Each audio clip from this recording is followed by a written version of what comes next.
নমস্কার বন্ধুরা, তুহিন তাতাইস ফ্যামিলিতে সবাইকে স্বাগত জানাচ্ছি। সবাই কেমন আছো?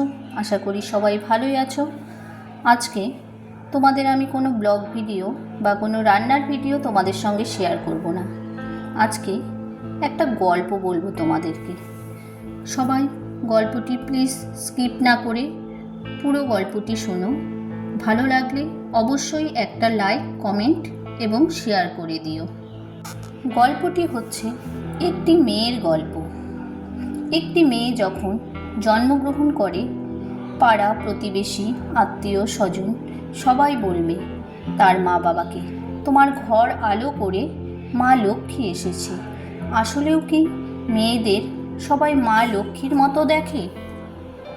গল্পটি তাহলে শুরু করি। আমার জন্ম হলো, সবাই আমার মা বাবাকে বলল তোমার ঘর আলো করে মা লক্ষ্মী এসেছে। আমি বড় হচ্ছি, আস্তে আস্তে বুঝতে শিখছি। আমি ভাবছি মা বাবার বাড়িটাই আমার নিজের বাড়ি। বড় হতে হতে মা আমাকে বলছে, মা রে, এটা কিন্তু তোর নিজের বাড়ি নয়, শ্বশুর বাড়িই হচ্ছে তোর নিজের বাড়ি।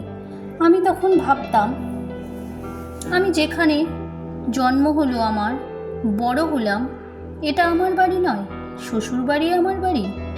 আচ্ছা ঠিক আছে। আমি বড় হলাম, আমার বিয়ে হলো, আমি শ্বশুর বাড়িতে গেলাম। শ্বশুর বাড়ি যাওয়ার পর প্রথম শ্বশুর শাশুড়ি আরও আত্মীয় পরিজনেরা খুব ভালোবাসে।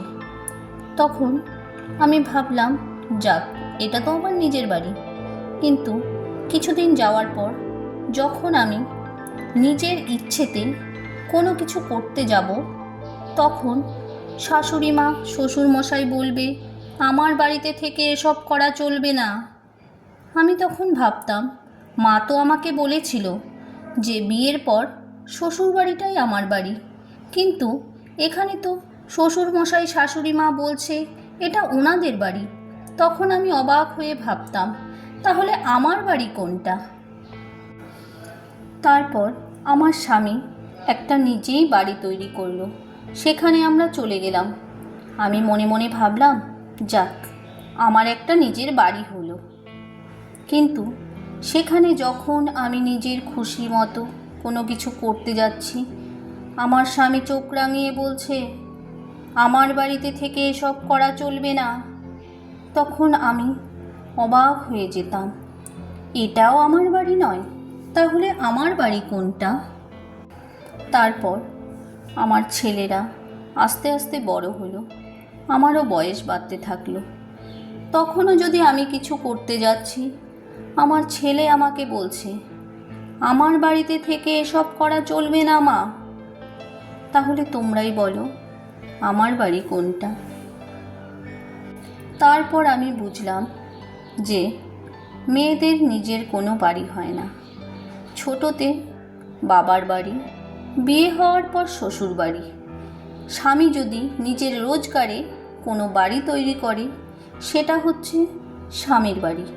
আর ছেলেরা যখন বড় হয়ে যায়, তখন হয়ে যায় ছেলেদের বাড়ি। তাহলে তোমরাই বলো মেয়েদের বাড়ি কোনটা? তো আমার গল্পটি আজকে আমি এখানেই শেষ করলাম।